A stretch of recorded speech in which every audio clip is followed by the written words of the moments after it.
Alors, chers amis, déjà, je vais vous raconter comment je suis arrivé à ce sujet. La semaine dernière, dans 3 situations différentes, on m'a posé sous une forme différente, en fait, la même question.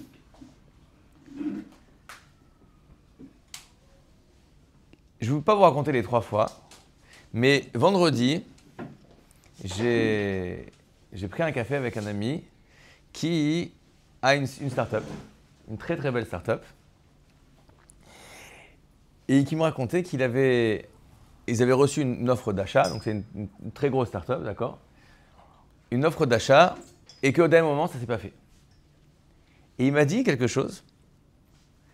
Il m'a dit, au fond, si j'avais fait une boîte, et que ça ne marchait pas, j'avais pas de clients, il n'y avait pas d'investisseurs, il n'y avait pas d'argent, etc., bah, au moins, il n'y a pas de décision. La décision, elle est prise à ta place. De toute façon, il n'y a rien à faire. La boîte, ça ne marche pas, tu fais autre chose, tu vas travailler. Si j'avais fait une boîte, où là, maintenant, on pouvait vendre, j'avais 10 offres d'achat, j'existe, ben ok, bah c'est super, c'est un succès. Mais c'est quoi le pire?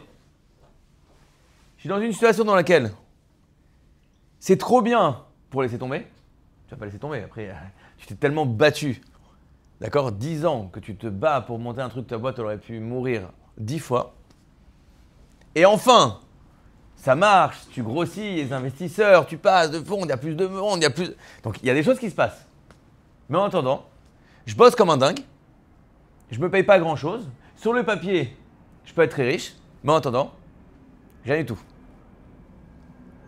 Donc au quotidien, tous les jours qui passent, je ne vois pas mes enfants, j'ai pas trop de temps avec ma femme, je travaille beaucoup et je gagne moins bien ma vie que si j'avais bossé pour Microsoft.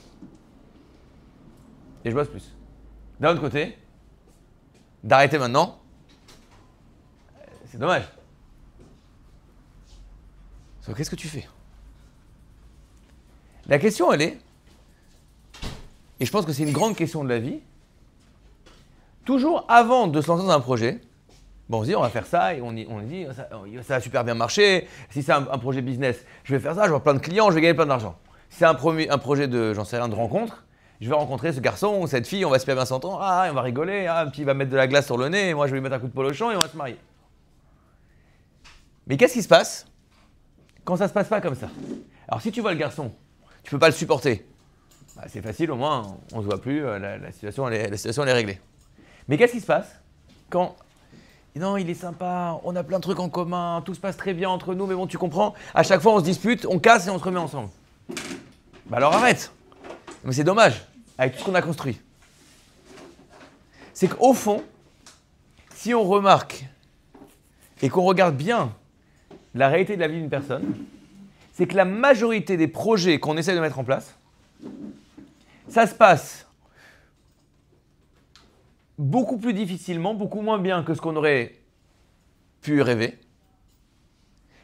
Mais ça ne se passe pas assez horriblement pour qu'on dise, bon, de toute façon, c'est clair, je laisse tomber.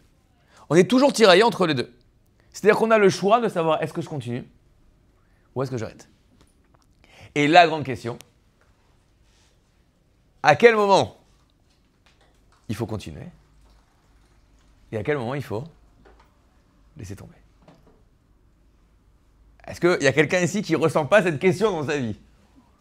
On a tous cette question-là. Dans tout. À quel moment le fait que ça ne marche pas, ça veut dire que je dois arrêter? Alors, il m'a parlé, ce garçon-là, d'une théorie qui s'appelle la théorie de l'engagement. Ils ont fait un test aux États-Unis. Il m'a dit, c'est une technique qu'on utilise dans les techniques de vente. D'accord? C'est de la manipulation. Hein. Mais ils ont fait un test aux États-Unis. Ils ont pris des gens qui allaient voir des inconnus dans la rue et qui leur ont demandé est-ce que tu peux me donner, je sais pas, $2 pour acheter un ticket de bus. Et ils regardaient, ils avaient X% de gens qui étaient prêts à donner $2 à un étranger pour donner un ticket de bus. Ok, pas de problème. Ils ont fait ça un premier test et après ils ont fait out of sample, ils ont fait un autre test. Ils ont été voir des inconnus, ils ont dit, dites-moi, vous avez l'heure? Et il dit, ah oui, bien sûr. Il demande l'heure, tu vas pas le dire, non, je te donne pas l'heure. Oui, il est 14h30. Très bien. Excusez-moi, ça vous dérangerait? Est-ce que vous auriez $2 parce que je dois payer un ticket de bus? ils ont remarqué qu'une fois que tu as réussi à prendre quelque chose, quelqu'un t'a donné quelque chose, c'est beaucoup, beaucoup plus simple, il a une dynamique qui fait qu'il a envie de te donner encore plus. Et on utilise cette technique dans les techniques de vente, dans beaucoup de choses. Ça veut dire que, je vous donne un autre exemple. Quelqu'un veut vous vendre quelque chose. S'il arrive, vous dit c'est quoi le prix, et il te donne un prix exorbitant, bah t'arrives, tu dis laisse tomber, ça m'intéresse pas, tu pars. Mais s'il arrive, et tu as passé déjà une demi-heure avec lui, et il donne le prix, à ce moment-là, tu vas pas te lever et partir. Pourquoi? Tu as déjà passé une demi-heure. Ah, c'est dommage, viens on discute, viens on essaie de voir, peut-être on... D'accord? Ça veut dire que il y a un phénomène psychologique chez la personne qui fait que naturellement, lorsqu'on a commencé à mettre en place quelque chose, on n'a pas envie de s'arrêter au milieu. On a beaucoup de mal à s'arrêter. Donc ça veut dire que très souvent, on va se retrouver à faire des bêtises. À faire des choses qu'en fait on n'aurait jamais fait si on n'avait pas déjà un passif. D'un autre côté, je crois que c'était Einstein qui dit cette phrase, il dit c'est quoi la définition de la folie? C'est de refaire la même chose qu'on a toujours fait et de s'attendre d'avoir un autre résultat. C'est-à-dire que si je vois que ce que je fais ne marche pas et que je m'entête à refaire la même chose, je suis un idiot. Ça veut dire qu'en fait, j'apprends pas de mes expériences. Ça veut dire que tu as 25 ans, mais en fait, tu as 2 ans et demi. Quand je me souviens, oh, ça vous paraît une autre époque, mais à l'époque, les restaurants japonais, c'était pas hyper répandu en France. Et quand il y a commencé à avoir les restaurants japonais, il y avait les premiers, ceux qui connaissaient à Paris, il y avait Sushi West. Cacher, ils ont ouvert. Et donc, la blague, donc il y a des gens qui y allaient pour la première fois au restaurant japonais. Et la blague, c'est de dire, ah tiens, vas-y, bah, regarde, prends le petit truc vert là, c'est hyper bon. Et il prend, il fait, pas de problème, il prend et tout le monde rigole. Ah, il a pris le wasabi, génial. Une fois, j'étais, je ne vais pas dire avec qui, moi je pourrais, on était au restaurant.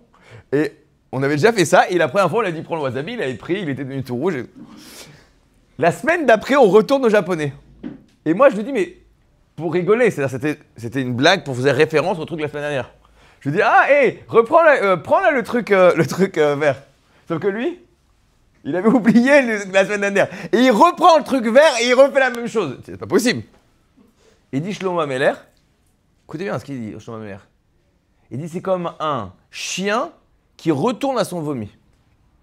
C'est-à-dire que de ne pas apprendre de ses expériences, tu as le droit de ne pas savoir.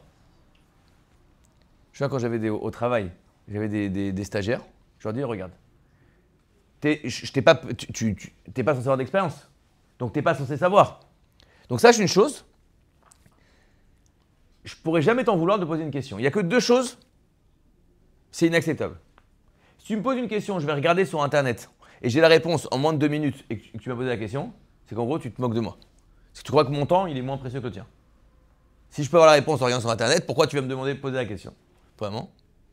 Deuxièmement, une fois tu as le droit de ne pas savoir, tu me reposes 2 fois la même question, hors de question. Pas de flag. Ça veut dire quoi? Ça veut dire que dans la vie, il y a une chose que la moindre des choses, c'est d'apprendre ses expériences. Donc si tu continues à t'acharner à faire la même chose d'un truc qui ne marche pas, t'es un idiot. Qu'est-ce que tu fais? Tu t'arrêtes pas. Steve Jobs, il a une théorie. Il disait, vous savez, on lui posait une question quand il montait Apple, on dit, c'est quoi la qualité première d'un entrepreneur? Vous savez, c'est quoi? C'est la capacité de garder le cap, de ne pas lâcher. Et il y a une théorie qui dit que toutes les boîtes qui réussissent, en gros, si tu fais n'importe quoi et tu continues à faire la même chose encore et encore et encore et encore et encore à 7 ans, il y a un moment où ça va marcher. Après, toutes les boîtes, quand elles font un exit, oui, mais on a fait comme ça. Au début, personne ne sait rien de ce qu'ils font. Toutes les startups, elles ne savent pas ce qu'elles font. Elles essayent, et un jour, ça marche. Donc, en fait, tu es tiraillé entre les deux. Parce que tu ne sais pas. Je ne sais pas si vous connaissez il y a ce dessin qui est fait de 2 personnes avec des pioches en train de creuser un tunnel pour chercher les diamants. Il y en a, il s'arrête, il dit ah, j'en ai marre, j'arrête. Et il voit qu'il y a encore un coup de pioche. Il y a les diamants. Le problème, c'est quoi? C'est que tu ne sais pas. Si c'est un coup de pioche, je ne suis pas un idiot, je suis prêt à le faire le coup de pioche, j'en ai déjà fait 10 000. Mais s'il en reste encore 50 000, Ça, je peux faire autre chose de ma vie. Tu sais pas. Donc comment est-ce que on sait? Alors ce que je vous propose ce soir, c'est déjà de bien comprendre. Je vais vous proposer des exemples très pratiques à la fin sur comment est-ce qu'on arrive à faire ces décisions-là. Mais comme toutes les choses, il faut bien comprendre le problème. Si tu ne comprends pas bien le problème, tu n'es pas capable d'y faire face. D'accord? C'est pas tu veux, je sais pas, tu veux. À la synagogue, ils jouent tous au paddle. D'accord? C'est quoi la première chose à faire pour pouvoir jouer au paddle? Acheter aux règles. Pas forcément connaître les règles. Si tu sais pas comment tu marques des points et comment casser ta droite, ça sert à rien. Déjà, comprends comment tu mets des points. Comprends. Donc il faut bien que tu comprennes c'est quoi les enjeux. Après, tu comprends c'est quoi les difficultés. Tu comprends c'est quoi tes forces. Mais si déjà tu sais pas à quoi tu fais face, tu es sûr de perdre. D'accord? Lorsque le Ham Israël partait en guerre, vous connaissez tous les Kohanim, ils servaient au temple. Et il y avait, le jour de Yom Kippour, on sait tous qu'il y avait le Kohen Gadol. Il y a un autre Kohen spécial dans les Kohanim. Vous savez comment il s'appelle ce Kohen? Un Kohen Mashuach la Milchama. C'est comme un Kohen Gadol, mais qui est un Kohen Gadol spécial de guerre. Et ce Kohen Gadol spécial de guerre, lorsque les Juifs partaient en guerre, il venait et il disait la chose suivante. Il disait, toute personne ici qui est présente et qui a planté une vigne et qui n'a pas encore bu le vin, qui rentre chez lui à la maison. Toute personne ici présente qui a construit une maison mais qui n'a pas encore habité, qui rentre chez lui. Toute personne ici présente qui s'est fiancée et qui ne s'est pas encore mariée, qui rentre chez lui. Et après, il finissait, toute personne qui a peur, qui rentre chez lui. Pourquoi ça? Parce qu'on sait que dans une guerre, c'est quoi la chose la plus dangereuse pour une armée? C'est quoi? C'est les gens qui s'enfuient au milieu. D'accord? L'armée de Napoléon, qu'est-ce qu'ils avaient fait? Que si les gens partaient en arrière, il y avait des lignes de soldats qui tiraient sur les déserteurs. Parce que dès qu'il commence à avoir des déserteurs, en fait, il y a un mouvement de foule en disant si mes soldats ils se partent, bah en fait je reste tout seul, donc je suis sûr de mourir, donc autant partir aussi, et c'est fini. D'accord? Donc qu'est-ce qui se passe? On s'assurait que les gens dont on était sûr qu'ils n'allaient pas tenir le coup, on les renvoyait chez eux avant. Maintenant écoutez bien. Mon Rav Zata, il posait une question toute simple. Si le bonhomme qui a planté sa vigne, il a planté sa vigne et il est à la guerre, pourquoi est-ce qu'après il ne pourrait pas boire de sa vigne quand il revient de la guerre? Parce qu'il n'est pas sûr qu'il est mort, parce qu'il est mort. Il dit, ah Habibi, si t'es mort, ton problème c'est ta vigne. Ton problème c'est ta maison. Ton problème... Si t'es mort, t'as bien d'autres problèmes. Ton premier problème, c'est pas que t'as pas vu le Beaujolais nouveau. Et pourquoi il dit non, celui? C'est-à-dire que tous les soldats, ils ont le même risque de mourir que celui-là. Mais les autres soldats, ils sont prêts à prendre le risque.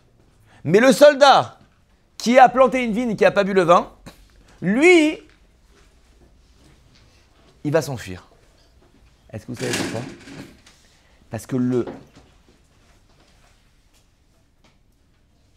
lorsqu'on le met en place un projet, on se donne. Et la peur de ne pas arriver au bout de son projet, elle est pire que la peur de la mort. Ça veut dire qu'il y a quelque chose dans la psychologie humaine qui est que lorsque je rentre dans quelque chose, plus rien n'existe, je suis prêt à tout, il faut juste que j'aille au bout. Quelque chose d'extrêmement difficile à être capable de s'arrêter au milieu. Ça, je vous dis une chose, parce qu'il faut en être conscient. Si on n'est pas conscient, en fait, on passe à côté. J'ai dit une phrase ce matin dans le Beth Midrash, mais c'est une phrase que je dis souvent, elle est très importante. Dans la Torah, on n'est jamais ni dans le déni, ni dans le fatalisme. Ça veut dire quoi? Je vous donne un autre exemple et après on va le ramener à ça. Une personne qui dirait par exemple, moi, orgueilleux? Je ne sais pas c'est quoi l'orgueil. Mais jamais au courant. L'orgueil, bah non, pas du tout. Moi, j'aime les hommes. Si cette personne-là, elle n'a pas conscience qu'on a tous en nous de l'orgueil, elle est morte, elle va finir le dernier des orgueilleux, on ne va rien changer. Mais le même bonhomme, s'il dit, bah moi je suis orgueilleux, je suis comme ça, hein, moi je déteste tout le monde, je veux que pour moi, c'est pire. Donc une personne doit être à la fois consciente qu'elle a cette dynamique en elle, et donc ok, j'ai cette dynamique en moi, et maintenant, je travaille, je fais avec. Quelqu'un de colérique. S'il dit je suis pas colérique, bah, c'est sûr qu'il il va jamais se transformer. S'il dit je suis colérique, je peux rien faire, je frappe les gens dans la rue, bah, c'est pas quelqu'un qui se travaille.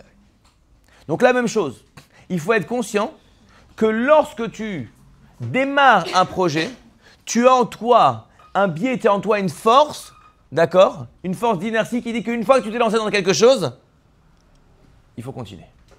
Je ne suis pas prêt à aller au bout. Maintenant, d'où elle vient cette chose-là? Vous savez qu'il y a une grande question que tous les commentateurs posent à propos de l'histoire de Pharaon. Pharaon, vous connaissez l'histoire. Moshe vient lui dire, vous avez vu, laisse mon peuple s'en aller, rends-lui sa liberté. Et il dit, Walou, on laisse passer personne. Qu'est-ce qu'il fait? Il lui envoie les grenouilles. Il dit, laisse passer le peuple. Et il dit, non. Il lui envoie, le sang, après les grenouilles, après les, d'accord? Et Hachem vient et dit la chose, qui irbadeti et libo vetlev avada, parce que j'ai endurci son cœur. Alors moi, il me posait la question, je ne comprends pas. Il y a un principe, c'est le principe numéro 1 de la création du monde, que nous sommes tous nés et nous avons été créés avec un principe qui s'appelle le libre arbitre. Donc comment c'est possible qu'Hachem ait retiré le libre arbitre à quelqu'un? Écoutez bien ça, c'est quelque chose d'extrêmement puissant. Il est écrit dans Maseret Kiddushi, dans Maseret Yoma, nous dit la chose suivante. Adam Chata Veshina, une personne qui a fauté et qui a refauté une deuxième fois, Naasalo Adavar Keheter, la chose lui paraît permise. Ça veut dire que lorsque tu fais quelque chose, tu fais un mauvais choix, mais tu le fais plusieurs fois, bah, tu as l'impression que c'est un bon choix. Je vous explique tout de suite comment ça marche. D'accord? J'étais, la semaine dernière, j'ai fait un cours à Jérusalem. Je ne sais pas si vous vous souvenez, la semaine dernière, en fin de semaine, il a commencé à faire froid, il y a eu de la pluie. Maintenant, pour ceux qui vivent à Tel Aviv, on sait qu'à Tel Aviv, il fait chaud. Et à Jérusalem, il fait vraiment nettement plus froid, c'est des montagnes. Donc je suis arrivé, j'étais habillé en chemise, j'étais habillé comme ça. Maintenant, vers 5 heures, j'étais vers quartier Mamila. Il commence à pleuvioter un petit peu, à faire un petit peu froid. J'ai froid. Et là, je me pose la question, je me dis qu'est-ce que je fais? Je dis bon, il y a des magasins à Mamila. Je vais m'acheter un pull, comme ça j'ai un pull. Bon, qu'est-ce qui se passe? À Mamila, il n'y a que des choses chères et pas du tout des trucs que je ne mettrai jamais de ma vie, quoi. Donc, je veux bien faire mais je ne vais pas mettre 600 shekels pour un truc que je ne remettrai plus jamais de ma vie. Peut-être vous, d'accord? D'accord, il y a un moment où... Donc, j'arrive, j'ai 2-3 trucs, je dis bon, en gros, laisse tomber, c'est pas grave, tant pis, je vais à un autre rendez-vous. Je reviens. Maintenant, il est 7h30, il se met vraiment à pleuvoir. Il pleut, il fait vraiment froid. Et là, j'ai vraiment froid. Et qu'est-ce qui se passe? Je repasse devant le même magasin. Maintenant, je me pose une question. Si maintenant je rentre dans le magasin et j'achète le pull, qu'est-ce que je me dis? J'aurais dû l'acheter il y a 2 heures. Khazak Yahmar, tu l'aurais acheté il y a 2 heures, tu ne serais pas fait 2 heures comme ça, à trembler comme ça. Donc ça veut dire que si déjà c'était dur la première fois de ne pas l'acheter, la deuxième fois c'est plus dur de... Maintenant imagine que je tourne, je dis bon, non, je ne vais pas acheter, tant pis, c'est pas grave. Et il fait froid. Et maintenant il est 10 heures. Et je repasse devant le magasin. Tu te rends compte comment c'est dur de dire non, je l'achète? C'est mieux aujourd'hui de l'acheter la première fois. Pharaon. La première fois, on arrive, on lui dit laisse partir le peuple juif. Il dit non. Et là, il se prend le sang de trucs. Il y a des morts, tout est détruit. Bon. La deuxième fois, on dit laisse partir le peuple. S'il laisse partir maintenant, il se dit quoi dans sa tête? J'aurais dû laisser passer la première fois, je ne me serais pas pris la première plaie. Il dit non, je ne laisse pas partir. On lui envoie une deuxième plaie. On lui dit laisse partir le peuple.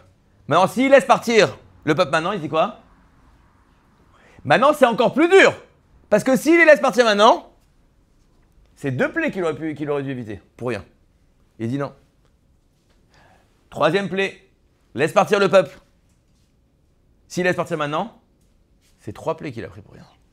Ça veut dire que quoi?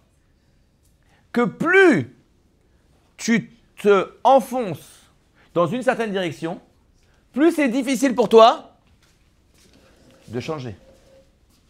Parce que si, dès le début, tu reviens sur ta décision, tu es en train de remettre en question une journée de ta vie. Si maintenant, ça fait 40 ans que tu fais la même chose et que maintenant tu changes, qu'est-ce que tu es en train de dire? J'ai fait n'importe quoi pendant 40 ans. C'est plus dur. Non, écoutez bien.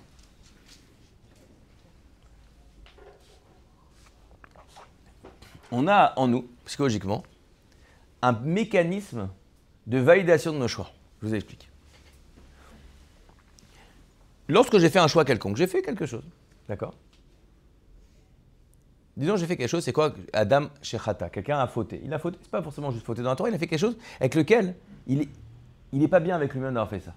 D'accord? J'en sais rien. Tu étais dans une soirée et t'as rigolé avec t'as rigolé avec les copines, avec les copains, et t'as mal parlé de ta copine. Comme ça, pour rigoler, c'était l'ambiance, t'as mal parlé de ta copine. Comment tu te sens après? Tu te sens pas bien, t'es pas fier de toi. Ouais. Maintenant, qui ici aime se sentir mal? D'accord? J'ai dit que je faisais pas de blague sur les Ashkenaz ce soir. Donc, d'accord? Donc, qui ici aime personne ne se sentir mal? Sauf que là, tu te sens mal. J'ai une technique super pour se sentir bien. Qu'est-ce que tu fais? Tu dis, non mais ça va, on rigole, c'est pas si grave. En plus, elle est lourde un peu quand même. Bah, ça, franchement, il faut bien qu'elle. Franchement, ça lui. Tu veux quoi? Je lui ai rendu service de lui dire un petit peu parce qu'il faut qu'elle apprenne qu'elle doit évoluer. Ok? Là, tu te sens bien? Pourquoi? Parce que tu es en train de dire, finalement, c'était bien ce que j'ai fait. Donc, tu te sens bien. Maintenant, prochaine soirée, tu te retrouves dans la même ambiance. Si maintenant, tu te moques pas de ta copine, c'est que tu es en train d'avouer que quoi? Que la première fois, tu as fait une erreur. Donc ça veut dire que maintenant, si tu te moques pas de ta copine, tu vas te sentir mal parce que tu vas te sentir mal la première fois. Donc comment est-ce que tu fais pour pas te sentir mal? Tu vas te moquer de ta copine, tu dis bah regarde, je lui rends service. Et plus tu refais ça, plus maintenant changer d'avis, c'est reconnaître que une fois, deux fois, trois fois, quatre fois, cinq fois, 10 fois, tu t'es mal comporté. Et comme toi, t'aimes pas te sentir mal, tu vas te trouver dans une situation dans laquelle tu vas faire exprès de répéter le même comportement négatif pour t'éviter ce qu'on appelle une dissonance cognitive, pour t'éviter le sentiment de mal-être vis-à-vis de ton passé. Nous dit la Gemara, une personne qui a fauté une fois, elle peut arrêter. Tu as fauté, tu as refauté, tu rentres dans un mécanisme dans lequel tu as intérêt à continuer à fauter pour venir justifier toutes tes fautes précédentes. D'accord? Maintenant, ça veut dire quoi? Ça veut dire que lorsque tu rentres dans une dynamique, plus tu avances, plus ça devient difficile pour toi de t'arrêter. Je ne sais pas s'il y a des gens qui jouent au poker. D'accord? Vous comprenez comment ça joue le poker. Il y a des cartes cachées et tu dois payer, continuer, à chaque fois payer pour continuer de voir les cartes. Maintenant, si tu n'es pas content de ta main, au début, tu dis je laisse tomber, tu sors, bon, il n'y a pas de problème. Tu as le droit, tu laisses tomber. Tu dis j'ai payé 10 euros. Tu vois une carte, c'est pas sorti ce que tu voulais. Maintenant, tu dois repayer pour la deuxième. C'est dommage. J'ai mis 10. C'est dommage, je vais rajouter 5. Foutu pour foutu, gars, 5. Après, c'est pas encore tombé. Tu dis j'ai déjà mis 15. C'est chaval si je m'arrête maintenant. J'ai perdu 15 pour rien. Peut-être qu'il va tomber un truc. Je peux rajouter encore 5. Tu rajoutes. Ça veut dire que ce mécanisme qu'on a en nous, c'est un mécanisme de validation dans lequel on va chercher à répéter les choix qu'on a faits, même si on sait qu'ils ne sont pas bons.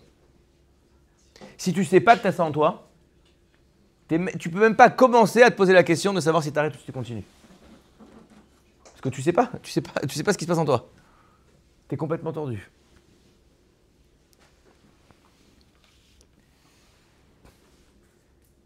Mon Rav Zatzal, j'ai étudié aux États-Unis, il disait une expression en anglais qui dit la chose suivante. Il dit « to make a U-turn in a dime ». Faire un demi-tour dans une pièce de 10 cents.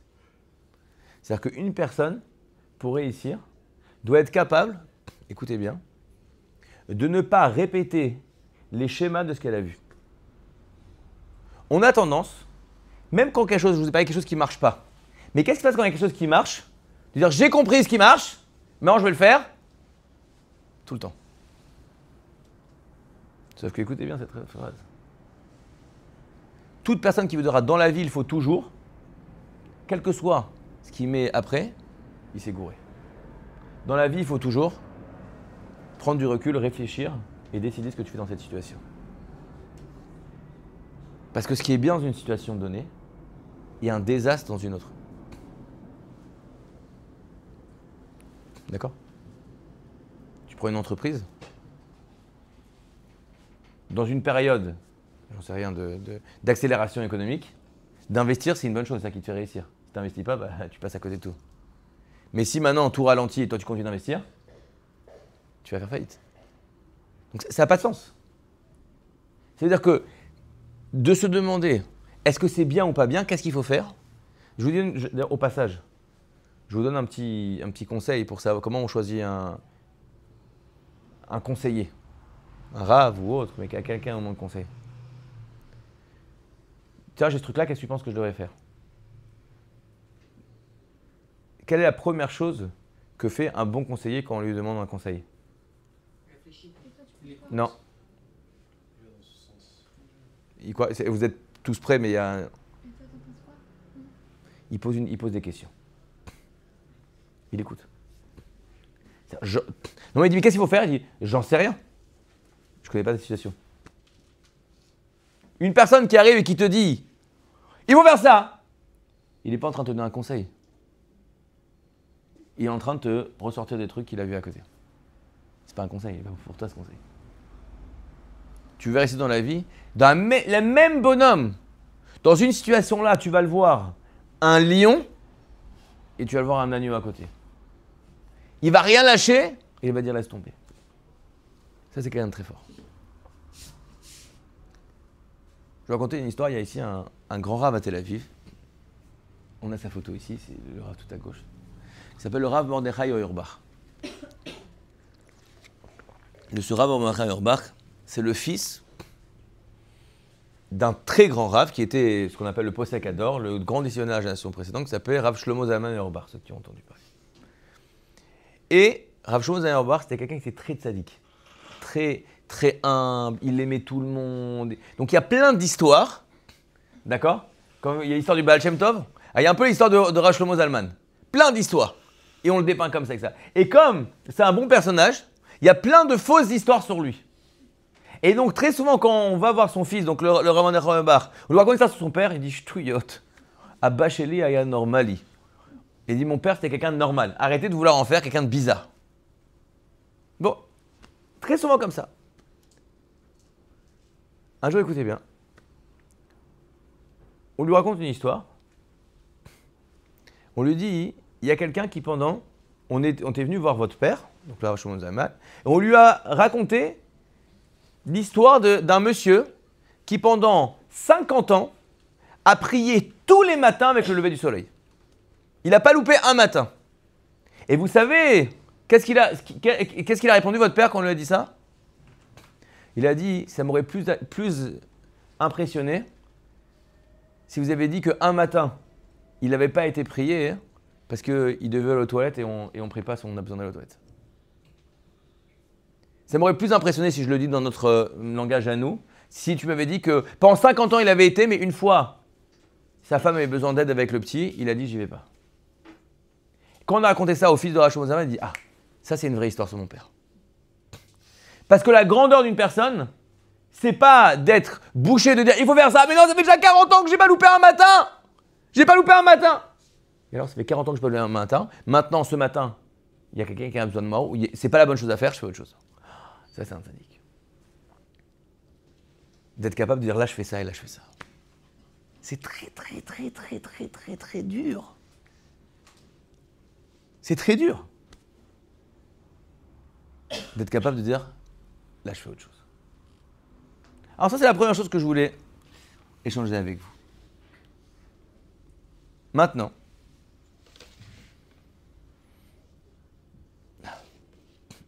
C'est quoi la raison pour laquelle aussi on veut, oui, alors je vous ai dit toutes les raisons pour lesquelles on veut continuer alors qu'on ne devrait pas continuer.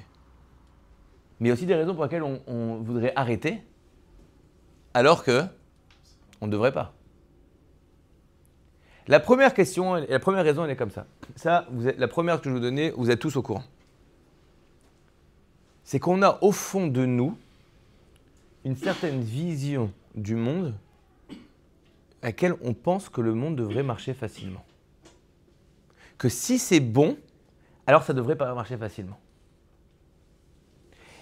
Je n'ai pas de khatanim, les gens que j'ai formés au mariage ici. Le premier cours que je fais aux khatanim qui viennent me voir, vous savez de ce que je leur explique? Une chose. Le mariage, c'est dur. Et je vous explique pourquoi c'est important.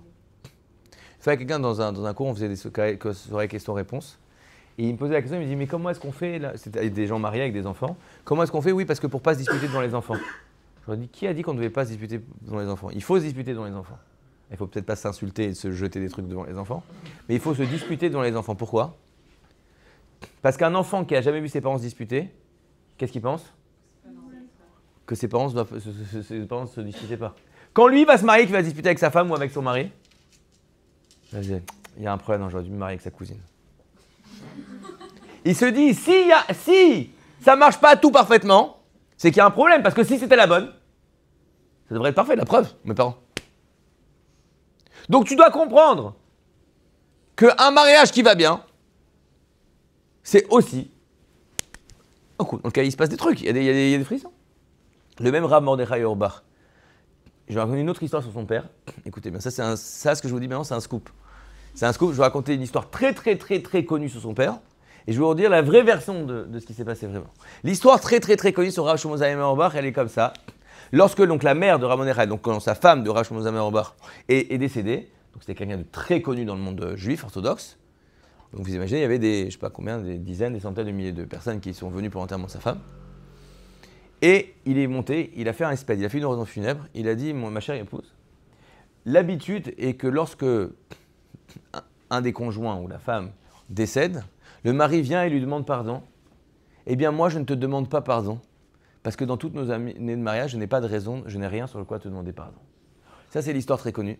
Elle a été reprise partout en disant, regarde, comme les rabbins et les tzadikim, ils respectent leurs femmes, et tout est parfait, tout est génial. Partout, dans tous les cours, tu vas voir dans les livres, partout. Moi, j'étais voir son fils, je lui dis, mais c'est quoi cette histoire? Qu'est-ce qu'il a voulu dire, votre père? Écoutez ce qu'il m'a dit. Mais tu crois que mes parents, ils se disputaient pas? Mes parents, ils se disputaient comme tous les couples du monde. Et alors, qu'est-ce qu'il a voulu dire? Il a dit, jamais mon père, il était se coucher un soir, sans qu'il se soit expliqué et mis bien avec ma mère. C'est ça qu'il a voulu dire. On n'a gardé aucune rancœur. On a eu des problèmes, on a toujours tout réglé le jour même. Ça, c'est un couple. Ça, c'est un bon couple. Comme il dit Shlomo Ameler, Shiva et Paul Tzadik, va calme. Il n'y a pas écrit que le Tzadik, il tombe pas. Il tombe. C'est quoi la différence? Il se relève. Sauf que nous, on a l'impression que c'est quoi les cifrés de Tzadikim? Qu'à 4 ans et demi, il connaissait tout le chasse, qu'à 6 ans, il a fini le Zohar, qu'il était Rosh Yeshiva à 8 ans, et qu'après, il commençait à réciter des morts à 12 ans et demi. C'est ça qu'on a l'impression, c'est un tzaddik. C'est pas ça un tzaddik. Un tzaddik, il a essayé, et il s'est trompé, et il a fait des fautes, et il a fait, et il n'était pas bien, et il a continué, et il a travaillé, il a réussi. On a l'impression que dans le monde, ce qui est fait pour moi devrait marcher comme ça. Parce qu'on nous a vendu des films américains. On nous a vendu du rêve qui n'existe pas. On n'a pas mis le doigt sur ce que ça s'appelle réussir. On n'a pas compris ça. On n'a pas compris ça. Tu crois quoi? Tu crois que tous les gens qui ont fait des startups, qui ont fait tous les gens qui ont réussi dans n'importe quoi, tu crois que ça leur est arrivé comme ça? C'est pas combien d'échecs. Combien de continuer. Maintenant, ce que je viens de vous dire là, c'est vrai pour tout le monde. On a tous cette vision que ça devrait être facile.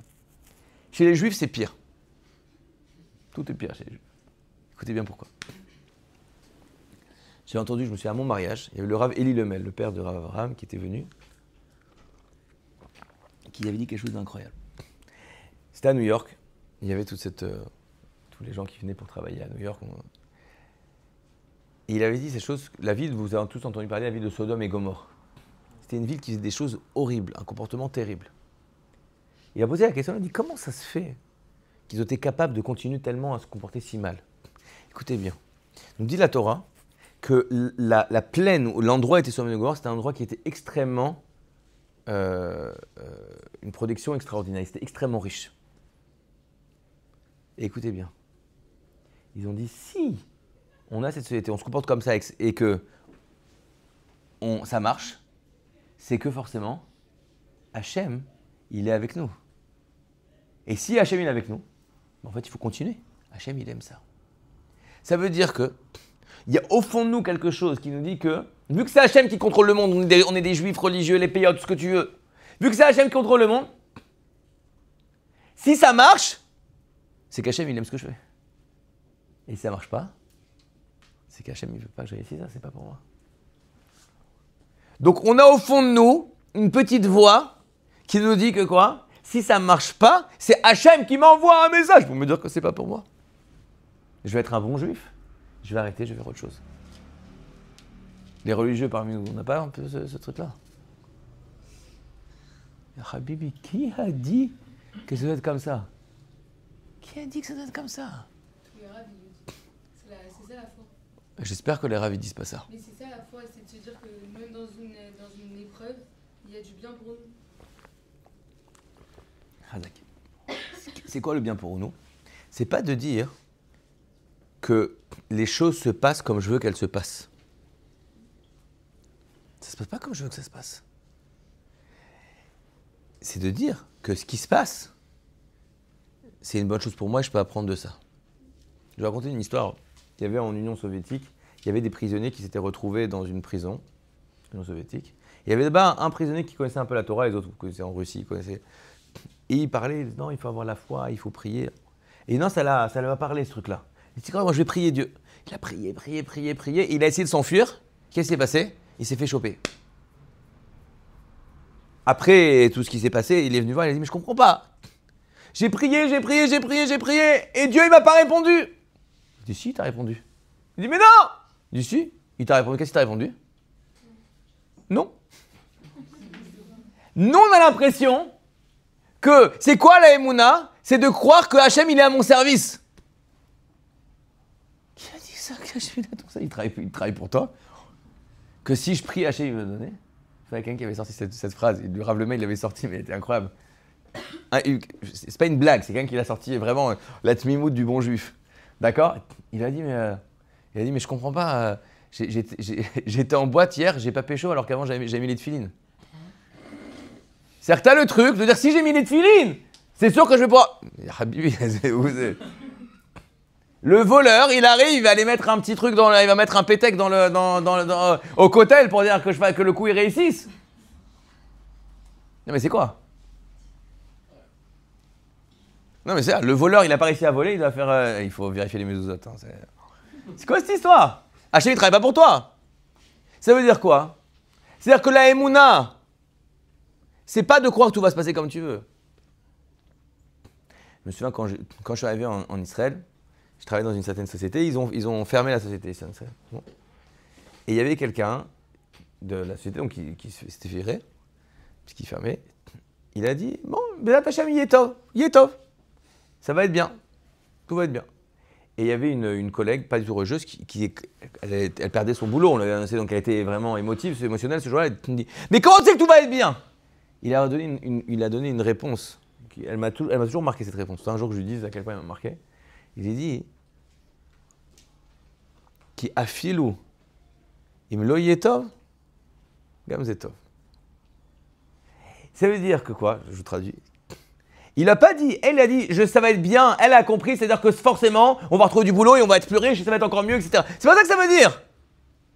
Yetov, ça veut dire que quoi qu'il se passe, ça s'appelle Tov. La Emouna, c'est de savoir qu'à chaque instant donné, je suis dans la meilleure configuration possible imaginable. Alors c'est quoi ? Ve'odioter Tov. Odioter Tov, c'est pas que maintenant je pourrais être en Odioter Tov. C'est que maintenant je suis Architov, maintenant je suis au top de ce que je peux être maintenant. Mais maintenant, cette situation-là, je peux la faire évoluer dans la bonne direction demain. C'est sûr. Demain, ça peut être Odioter Tov, Odioter Tov, Odioter Tov. Mais pour l'instant, j'ai ce qui est bon pour moi. Ça, c'est la Emouna.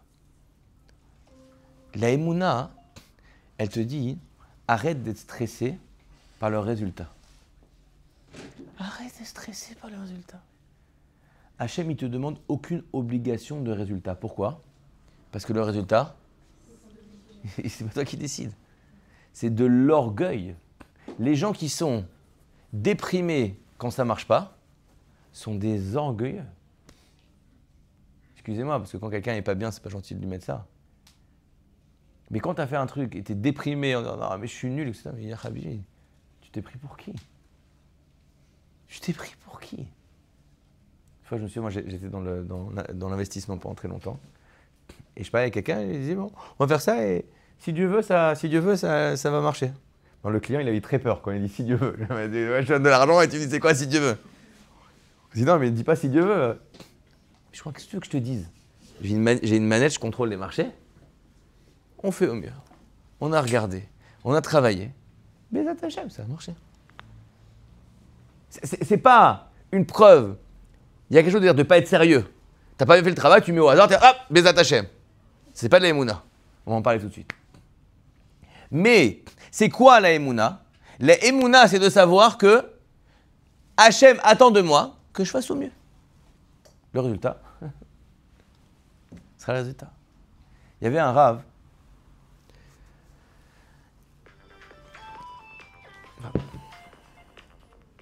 Qui s'appelle le Rav Mizrahi, un des grands rabbanim de la nation, qui avait posé une question pendant le Corona. Il posait la question, il disait qu'est-ce que Hachem il veut de nous pendant ce Corona? C'est pas, vous vous souvenez, c'était l'horreur, on était tous seuls. Qu'est-ce que Hachem il veut de nous? Écoutez la réponse qu'il a donnée.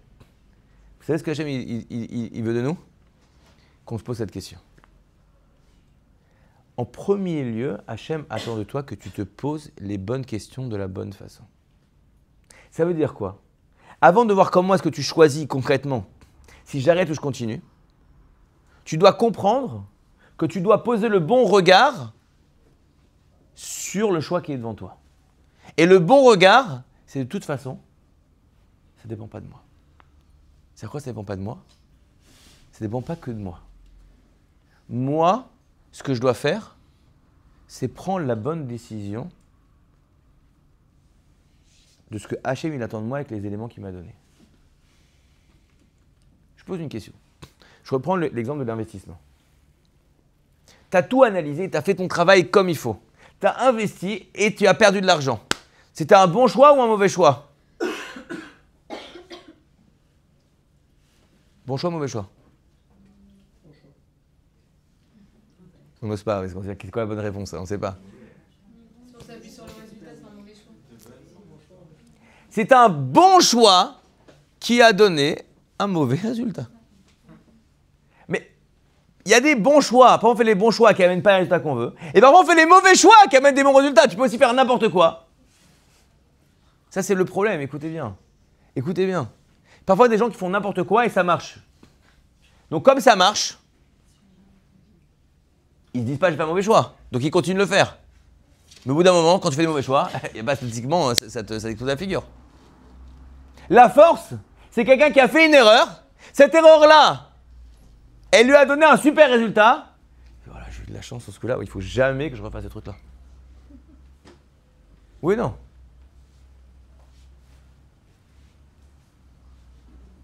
Ça peut. Je réponds tout de suite. Tu peux faire des trucs. D'accord?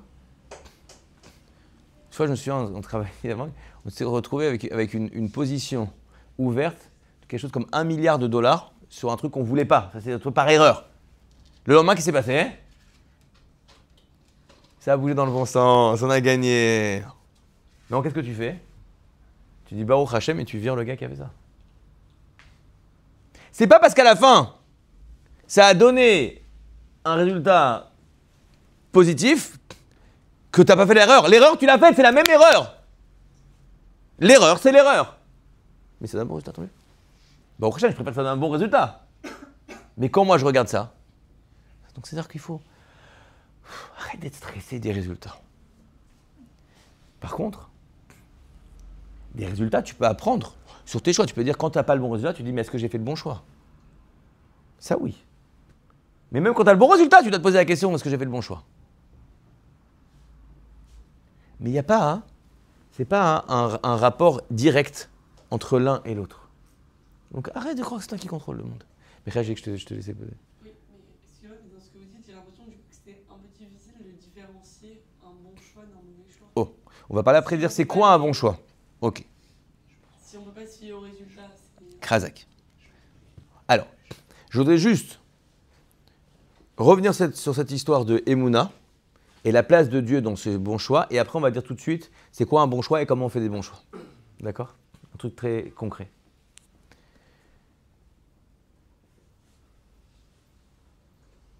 C'est quoi la Emouna? On a dit la Emouna, ce qu'on appelle, on a cette grande question, Ishtadlut ve-bitachon. Emouna ve-ishtadlut. La confiance en Dieu, mais moi je dois faire ma part. J'ai l'impression que si je fais confiance en Dieu, bah alors Dieu fait tout, donc en fait je peux rester dormir et il va tout faire. Et si je fais, bah je suis en train de dire, bah non, c'est pas Dieu vu que c'est moi qui dois faire. D'accord? Donc c'est la grande question qu'a priori toute personne qui a l'Emouna est toujours tiraillée entre ces deux choses-là. D'accord? Pendant des années, moi j'ai eu cette question, jusqu'au jour où j'ai vu un texte du Dad Zkenim qui dit quelque chose d'incroyable. Il pose une question, il dit lorsque Yosef Hatzadik, Joseph se retrouve devant Pharaon, Pharaon lui dit, j'ai entendu que... pardon, Pharaon va lui dire, j'ai fait un rêve, explique-moi le rêve. D'accord? Explique-moi le rêve. Et là, Yosef va expliquer le rêve de Pharaon. Pas de problème, 7 vaches, 7 années d'abondance, de famine, etc. Vous connaissez l'histoire. Mais là, il va rajouter quelque chose qu'on ne l'a jamais demandé. Qu'est-ce qu'il dit? Il dit, et si maintenant tu trouves quelqu'un d'intelligent qui est capable de gérer ton pays, que tu penses qu'il est capable de gérer le pays, ça serait bien que tu le nommes vice-roi. Qu'est-ce qu'il dit Pharaon? Pas très bien. Toi. Il fait un truc a priori, on ne lui avait pas demandé. Il fait ce qu'on appelle une Ishtadlut, il essaye. Il tente sa chance. Sauf que si on revient à la paracha d'avant, Joseph, il était où avant? Il était en prison. Et en prison, il va revoir 2 ministres qui ont fait aussi un rêve. Et qu'est-ce qu'il va faire? Il va interpréter les rêves. Et à la fin d'avoir interprété le rêve, quand il va dire à un des ministres qu'il va redevenir ministre, qu'est-ce qu'il lui dit? Il dit, rappelle-toi de moi. Qu'est-ce qui s'est passé quand il a dit ça? Il a été puni de 2 ans de plus en prison. Et je comprends pas. Tu viens d'être puni de 2 ans de plus en prison parce que tu laisses pas Dieu faire et tu veux prendre les choses en main. Tu te retrouves devant Pharaon et qu'est-ce que tu fais? Encore la même erreur? C'est la question qu'il pose au Daz. Écoutez bien la réponse qu'il donne. Écoutez bien cette réponse. Prenez-la et gardez-la une place dans votre tête. Il dit lorsque nous on croit que tout dépend de combien on fait d'efforts. Il dit non. La question n'est pas de savoir combien tu fais d'efforts. Elle est avec quel état d'esprit tu fais les efforts. La première fois quand il y avait les ministres, il a pris les choses en main. Il a dit, c'est bon maintenant, c'est moi qui gère. Hein, c'est toi qui gères. Tu vois, c'est toi qui gères. C'est moi qui gère, reste 2 ans de plus en prison. La deuxième fois quand il s'est retrouvé devant Pharaon, il a fait la même chose. Mais qu'est-ce qu'il avait dans la tête? De toute façon, c'est Hachem qui gère. Ah, et si c'est Hachem qui gère, pourquoi est-ce que je fais des efforts? De toute façon, j'ai qu'à aller me coucher, de toute façon, ça va marcher. Parce que Hachem, il a créé un monde dans lequel il attend de toi de donner ton maximum. Il y a un livre du Ramchal qui s'appelle Le Messiah Tisharem, il dit une chose incroyable, il dit une personne qui va aller, s'il fait froid dehors, en plein hiver, je sais pas, il va aller faire un plongeon à Deauville au mois de décembre à 1h du matin. Doublement, celui-là, il est en danger. Pourquoi? Premièrement, parce que il fait froid et qu'il ne se couvre pas, d'accord? Mais en plus, parce qu'il est en train d'énerver Hachem. Parce qu'Hachem, il t'a pas donné une tête pour que tu dises non, mais moi, j'ai Hachem, t'es le Nechiyur. Hachem, il t'a donné une tête, pourquoi? Pourquoi il t'a donné une tête? Pour que tu l'utilises. Parce que quand tu l'utilises, tu dis je l'utilise parce qu'Hachem m'a demandé de le faire. Parce que c'est comme ça que je dois me comporter. C'est ça être quelqu'un de bien et d'épanoui. Mais in fine, C'est Hachem qui décide. Ça s'appelle Ishtadlut. Une fois qu'on a dit ça, lorsqu'on va se poser la question de dire est-ce que j'arrête ou je continue, je dois pas être dans un truc de mais c'est Hachem dessine. Tu te regardes. De toute façon, Hachem, je fais au mieux. Je fais au mieux. Avec le bon regard, en sachant que de toute façon, c'est toi qui décides. En sachant que de toute façon, c'est toi qui vas savoir si ça marche. Je peux faire les bons choix et pas avoir les choses, je peux faire les mauvais choix. Il faut que c'est toi qui fais. Mais maintenant, tu m'as donné ces éléments-là. Comment est-ce que je décide? Alors là, rentrons dans la phase très concrète de ce cours. En 10 minutes qui nous restent avec votre permission. Qu'est-ce qui s'appelle réussir? C'est pas un succès. Dans la vie, c'est un succès. Tu dois, je veux dire, comment ça s'appelle? C'est quoi un succès? C'est quoi une réussite? Dans quel domaine? Je sais pas. Oh. Alors ouais, prenons un exemple. Je dois choisir un resto. J'ai un rendez-vous, je dois choisir un resto. D'accord? Est-ce que j'ai fait un bon choix? Est-ce que j'ai bien réussi? J'ai bien réussi mon choix? Si c'est bon, j'ai bien fait mon choix. Ok, quelqu'un a une autre réponse? Ça dépend des goûts et des couleurs de chacun. Si quoi, si? Ça dépend de chacun. Ok, en fonction de ce que t'aimes, si c'est ce que t'aimes, t'as fait un bon choix de resto. En fonction des critères. Oh, c'est quoi en fonction des critères? Si on veut un bon service, un bon cadre. Ok, en fonction de ce que j'aime. Ça s'appelle un bon resto. Vous êtes tous d'accord? En fonction de ce que j'ai moi-même défini comme Oh. étant une réussite. Pourquoi? Parce que c'est subjectif à chacun. D'accord, donc c'est ce que j'aime. Non, c'est ce que j'ai défini. Oh. avant, Alors pourquoi est-ce que je pourrais définir d'autres que ce que j'aime? En fonction de mes attentes. Si mon but n'est pas forcément de me faire plaisir Oh. à moi-même, mais de faire plaisir à la personne en face, Razak. ça c'est ce qu'on définit nous-mêmes. D'accord. Imagine, moi par exemple, j'adore, comment il s'appelait en France chez Guichy? Hein? Quoi? D'accord, bon, ouais, moi j'aime manger une pkela le midi, c'est ça mon kiff. D'accord? Avec les mains. D'accord? J'en sais rien. C'est ça mon kiff. La pkela, c'est mon kiff. Sauf que quoi? Je me retrouve, j'ai un rendez-vous en tête à tête avec le CEO de Total. Ça peut marcher, hein, d'accord. Mais c'est ramal. T'as kiffé. C'est exactement ça que t'aimes. Mais ça va pas te faire après avec. Va manger tout seul avec tes copains. D'accord. C'est-à-dire qu'en fonction de ce que je cherche, je vais faire des choix qui sont différents.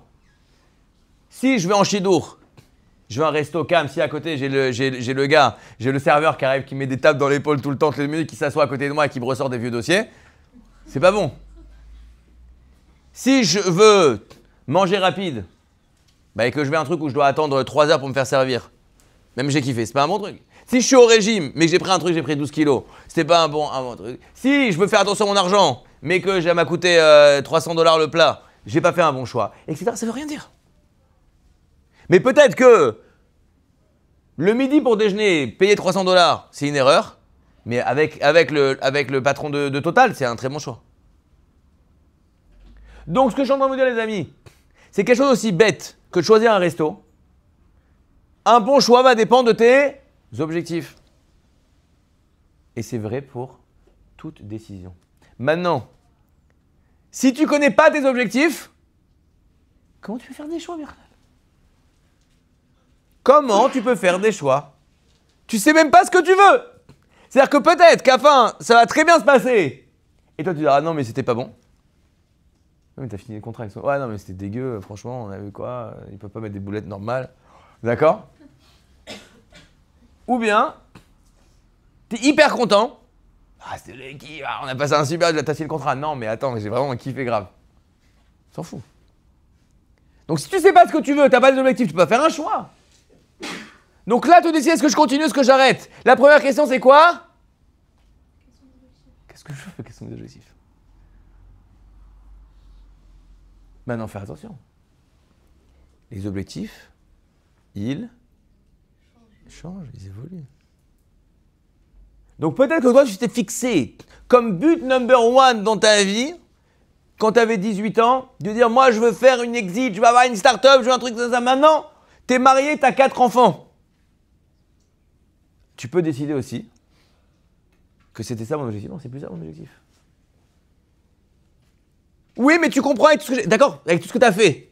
Mais tu as fait des choix pour t'amener à un endroit A. Mais c'est plus ce que tu veux. Ton but dans la vie, c'était de devenir le chef, j'en sais rien, le patron de Amazon. Mais le patron d'Amazon, il doit habiter à, j'en sais rien, à San Francisco. Non, pas San Francisco, Amazon, ils sont où? Peut-être? Non. Non. D'accord?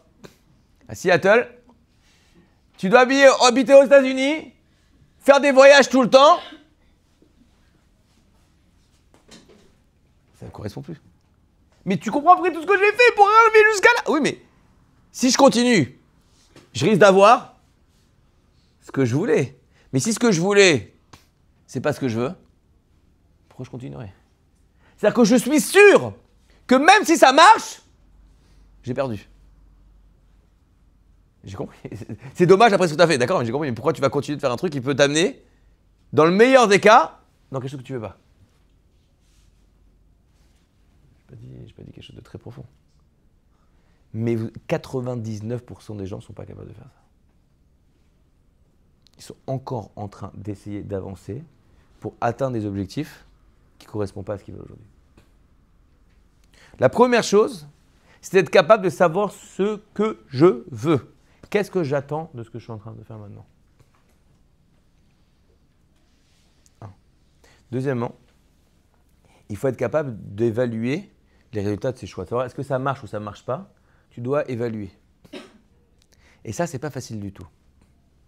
Parce que quand tu as une stratégie, très souvent, on met en place une stratégie, on fixe des choix, on va faire des choix en fonction des objectifs qu'on s'est fixés, et il va se passer exactement ce qui doit se passer, selon ces choix, mais on va prendre peur au milieu. Je donne un exemple. Je reprends encore l'exemple de l'entrepreneuriat, mais on pourra parler d'autres choses. Ou Mechila, pour un autre exemple peut-être de notre vie à tous.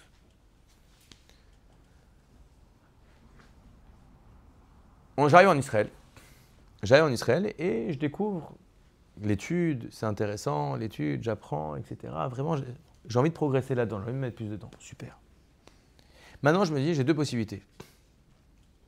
Soit je vais à des cours en français, et je comprends, et c'est sympa, et il y a des blagues, etc. Mais je ne vais pas beaucoup progresser. Soit je vais aller prendre un livre, étudier en hébreu, dans les trucs, etc. Mais je comprends quasiment rien.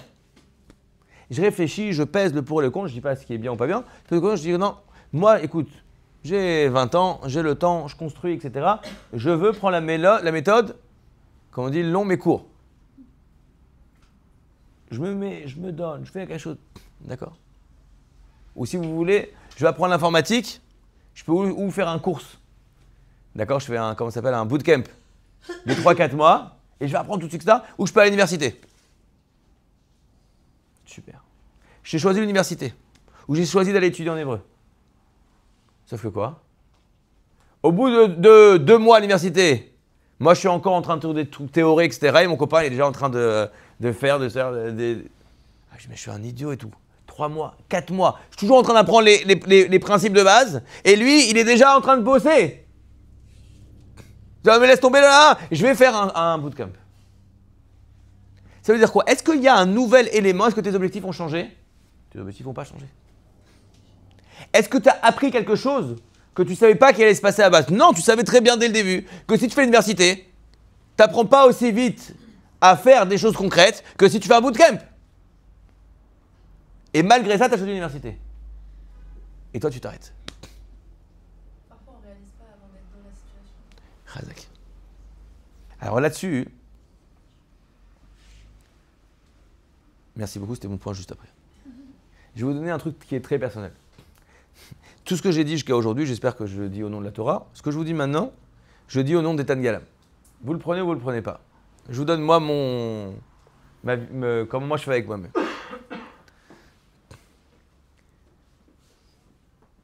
Le fait que ce soit dur n'est jamais une bonne raison d'arrêter. Je n'arrête jamais quelque chose parce que c'est désagréable. C'est désagréable, c'est quasiment tout le temps une mauvaise raison d'arrêter. Parce que les processus dans lesquels tu construis sont souvent désagréables. mais je le fais parce que je sais. Je vous pose une question, je vous pose un exemple. J'ai des petits trucs de santé, et aussi j'ai pas été très sérieux avec le sport pendant des années. Donc je me suis mis à décider le matin, je me lève et je vais faire du sport et je me suis mis à courir. Maintenant je pars de très bas. D'accord? Très bas. Mais honnête, vraiment, c'est difficile. C'est à la base très difficile pour moi de courir 100 mètres, très difficile pour moi. D'accord? Donc j'essaye. Et je cours. Et au bout de 50 mètres, 100 mètres, j'ai très mal aux jambes, j'ai mal au dos, j'ai du mal à respirer. C'est très compliqué. Est-ce que ça veut dire que c'est pas pour moi que je dois laisser tomber la course? C'est comme ça que tu fais. Tu fais des étirements.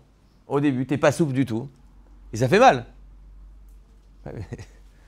C'est normal. Il ne faut pas me forcer parce que la carène, Khazak ou Barour? C'est ça la question, c'est de dire que si j'ai un nouvel élément que je n'avais pas avant de prendre la décision. Mais tu sais, quand tu n'as pas fait de sport depuis 15 ans, que tu commences à faire du sport, tu sais qu'au début ça va être difficile. Donc qu'est-ce qu'il y a de nouveau? S'il y a un nouvel élément, et ça qui est très difficile, c'est que c'est très dur de faire la part des deux. Mais juste parce qu'en fait, je me rends compte que c'est dur, c'est pas une bonne raison d'arrêter. Les études, c'est dur. Le couple, c'est dur. Élever des enfants, c'est dur. Construire un business, c'est dur. Grandir dans la Torah, c'est dur. Être quelqu'un de bien, c'est dur. De ne pas se mettre en colère, c'est dur. De ne pas juger les autres, c'est dur. De ne pas dire de la shonara, c'est dur. Plein de trucs durs dans la vie. Mais tu veux être quelqu'un qui construit ou tu veux être tourné en rond? Il y a des processus. Donc moi, ce que je vous ai dit, j'ai mis une grande parenthèse là-dessus. Je ne parle pas au nom de la Torah, je parle au nom de mon nom à moi. Je fais extrêmement attention quand quelque chose est dur pour moi. À moi que je me rende compte qu'en fait, c'est vraiment pas pour moi. Et même dans ce cas-là, je vais vous donner un conseil très bon. Allez demander conseil. La bonne raison pour arrêter quelque chose, c'est que vous devez faire comme ça. Avant de faire une décision, comment est-ce qu'on fait une décision? On fait un choix. Je n'ai pas encore commencé, je vais faire un choix. J'essaie d'abord de fixer mes objectifs. J'essaie de fixer ce qu'on appelle dans le business les KPI, des moyens d'évaluer si je fais ça, comment est-ce que je sais que je suis dans la bonne direction ou pas. Et parfois, la bonne façon d'évaluer, c'est est-ce que je prends plaisir. Et parfois, c'est pas ça, ça va être d'autres choses. Ça peut être tu fais du sport, ça peut être par exemple, tu vas voir que tu arrives à courir un peu plus chaque jour. Que tu sens que tu respires mieux. Ça peut être dans le travail que tu sens que tu comprends mieux. Ça peut être quand tu fais tes études que tu arrives mieux à suivre les cours. D'accord? Donc tu dois avoir un moyen d'évaluation de savoir est-ce que je vais dans la bonne direction ou pas. D'accord? Et après tu mets en place une stratégie. Tu dis je vais faire ça, c'est quoi une stratégie? Je vais devoir faire des choses, d'accord? Dans la vie, on passe la majorité du temps de sa vie à faire des choses qui ne sont pas la finalité de ce que je veux. D'accord, si je prends un truc. Quand les gens montent une boîte, une start-up, qu'est-ce qu'ils veulent? Ils veulent la revendre. Mais ils passent tous les jours, ils ne sont pas en train de vendre leur boîte. Ils sont en train de faire des choses qui sont des moyens pour un jour pouvoir la vendre. D'accord? Quand tu rentres dans tes études, tu le fais pour avoir ton diplôme. Mais tu n'as pas tous les jours ton diplôme. Tu fais plein de choses pour un jour avoir ton diplôme, etc. Maintenant, qu'est-ce que ça veut dire? C'est-à-dire que donc, tu regardes, tu dis, voilà mes objectifs. Tu les définis clairement. Où j'en suis aujourd'hui? Qu'est-ce que j'ai devant moi? En fonction de où je veux aller, où je suis, qu'est-ce que je dois faire comme choix? Qu'est-ce que je dois mettre en place comme étape, comme moyen, comme chose intermédiaire pour arriver à mon objectif? Comment j'évalue? Est-ce que j'avance dans la bonne direction ou pas? Maintenant, qu'est-ce que je dois faire? Je dois, de façon continuelle, venir réévaluer, de dire maintenant que je suis là, il y a deux choses qui peuvent avoir changé. Soit mes objectifs ont changé, donc si mes objectifs ont changé, je suis obligé de rechanger la stratégie, et éventuellement d'arrêter si mes objectifs ont changé. Soit je me rends compte que je ne suis pas là où je pense que je devrais être d'après ce que j'avais fixé. Donc je dois réfléchir à la stratégie, vu qu'en fait, je me rends compte que je ne suis pas là. Par exemple, j'avais prévu que si je faisais du sport tous les matins pendant 2 mois, aujourd'hui, je serais capable de courir. J'y arrive toujours pas, donc c'est peut-être pas la bonne approche. Donc je réfléchis. Je me rends compte que c'est pas pour moi. Je me rends compte que c'est... Mais c'est pas parce que c'est difficile. Le fait que c'est difficile, c'est juste... ça vient révéler le fait que c'était pas la bonne stratégie. Mais ça vient pas révéler... C'est pas parce que c'est dur que j'arrête. Tu comprends la différence? Et ça, c'est très, très, très, très difficile de faire la part des choses. Parce qu'on aime beaucoup être tranquille. Parce qu'on a l'impression que de réussir, c'est d'avoir ce qu'on veut. Réussir, c'est d'avancer dans la direction qui t'amène là où tu veux aller. Et ça, c'est le but d'une vie. Maintenant, on doit apprendre, et je finirai là-dessus. Retenez bien cette phrase. Je vous donne juste un conseil pour réussir dans la vie, pour avancer. Quand on dit la majorité des grandes choses qu'on fait, elles prennent du temps et ça va être mis en place un processus. Maintenant, il y a des gens qui arrêtent au milieu quand ils voient que ça ne se passe pas comme ils veulent. J'avais fait un cours ici, ceux qui étaient là, sur la différence entre les losers et les winners, dans le Parashat Bereshit, ceux qui se souviennent, de voir que dans Parashat Bereshit, tous les Réchaïm dont on parle, Esav, Ishmaël, tout cela, ils ont des élans de faire des trucs super, mais dès qu'ils voient que ça bloque, ils laissent tout tomber. Ceux qui réussissent, ça bloque, mais ils continuent. Pourquoi ça bloque, et ils continuent? Parce qu'il dit, au fond, rien n'a changé. Ce que je voulais, vous savez que il y a un des jours les plus joyeux, je vais finir là-dessus après si vous avez posé des questions. Dans le calendrier juif, c'est le jour en Israël de l'Ag BaOmer. Si vous avez été à Méron à l'Ag BaOmer, il y a des centaines de milliers de personnes qui vivent. Qu'est-ce qu'on fait à l'Ag BaOmer? On fait que à partir entre Pessah et Shavuot et l'Ag BaOmer, il y a les élèves de Rabbi Akiva qui sont morts. Il y avait une épidémie, ils sont morts. Et l'épidémie s'est arrêtée le 33e jour de l'Omer, le jour de l'Ag BaOmer. Et donc on fait une fête pour ça. Donc je pose une question. Pourquoi est-ce qu'elle s'est arrêtée, l'épidémie, ce jour-là? Vous savez ou pas?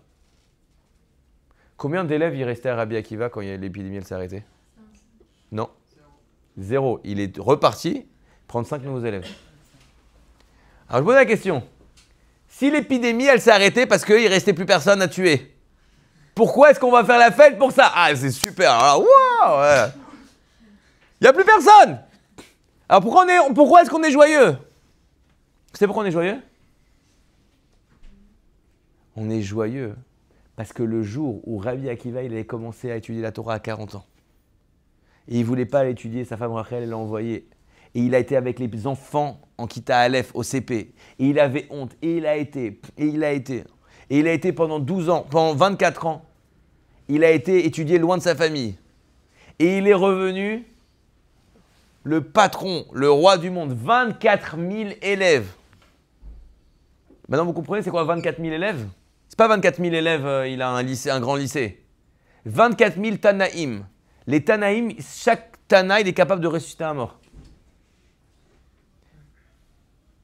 Maintenant, il faut de la place pour les mettre. Vous imaginez 24 000 personnes? Ils ne sont pas tout seuls, ils sont avec leurs femmes et les enfants. Les général, les religieux, ils ont des enfants. Donc vous imaginez une ville, il y a peut-être 150 000 personnes, 200 000 personnes. C'est qui le chef? Rabbi Akiva. Maintenant, Rabbi Akiva, il rentre. Vous avez déjà vu, c'est quoi une grande yeshiva? Yeshiva de Ponevezh, il y a combien de gens dans la yeshiva de Ponevezh? Peut-être 600 qui rentrent. 24 000. Il rentre Ponevezh 1 x 10. C'est que 6 000. Il y aura un deuxième, Ponevezh. Il voit des gens en train d'étudier, il y a du feu partout. Tu imagines comment il sent le matin Rabbi Akiva? Il a 80 ans à ce moment-là. Il dit, oh, qu'est-ce que j'ai réussi ma vie? Et il voit, et il sort le matin, et il voit les femmes en train de lire les Télim, les enfants en train d'apprendre les Mishnayot, et il dit, tout ça, c'est moi qui ai créé. En un mois, tout le monde meurt. Il se lève le matin, silence, personne. Il ouvre les portes de la yeshiva, rien du tout. Qu'est-ce qui fait quelqu'un de normal à ce moment-là?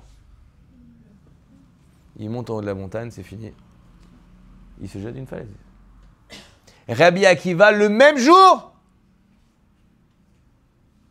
il va reprendre 5 nouveaux élèves. Aleph, Bet, Gimel, Dalet. Il y a qui dans ces 5 nouveaux élèves? Rabbi Shimon Bar Yochai, Rabbi Meir Baal Hanes. Toute la Torah qu'on a reçue, elle vient grâce à ces élèves ils ont passé par les élèves de Rabbi Akiva à ce moment-là. Je vais finir juste là-dessus. C'est quoi, comment une personne, elle a la force de faire ça? Parce qu'elle se dit, pourquoi il y a 40 ans, je me suis battu pour essayer d'apprendre la Torah et d'enseigner la Torah? Parce que je pense que mon rôle dans la vie, c'est ça, c'est d'arriver à enseigner. Ouais. Quand j'avais les 40 000 élèves, je me levais tous les matins parce que je veux enseigner, je veux transmettre cette Torah. Maintenant, j'en ai 5. L'objectif, il n'a pas changé. Je préfère le faire quand ça marche et que tout va bien, mais l'objectif, c'est le même. Je préfère le faire avec 40 000. J'ai pas 40 000. Je vais pleurer? Non, j'ai 5, je fais avec 5. C'est-à-dire que tu pourrais dire, j'arrête, je laisse tomber. Mais pourquoi tu laisses tomber? Il y a quelque chose qui a changé. Ah non, mais si j'ai pas réussi, c'est-à-dire que Hachem, il m'aime pas et que je dois pas faire ça. Qui a dit? Qui a dit? Avant, tu penses que ce que tu veux, c'est ça. Ça se passe pas comme tu veux. Tu as toujours le même objectif, bah tu recommences. C'est comme ça qu'on gagne, les amis. C'est comme ça qu'on y arrive. D'être capable de regarder qu'est-ce que je veux, qui je suis, où je veux aller, et d'avancer, et d'avancer, et d'avancer. Et je vous promets, tu arrives à faire ça. Et tu fais ça avec une bonne intention, en te donnant les moyens, en te posant les bonnes questions, en allant demander conseil aux gens, en prenant du recul, en priant, en essayant, en te donnant. Je te promets qu'Hachem, il est le plus heureux de toi qu'il ne peut pas imaginer. Je te promets que tu vas réussir. Chazak Ubaruch. Vas-y, excuse-moi, tu avais une question.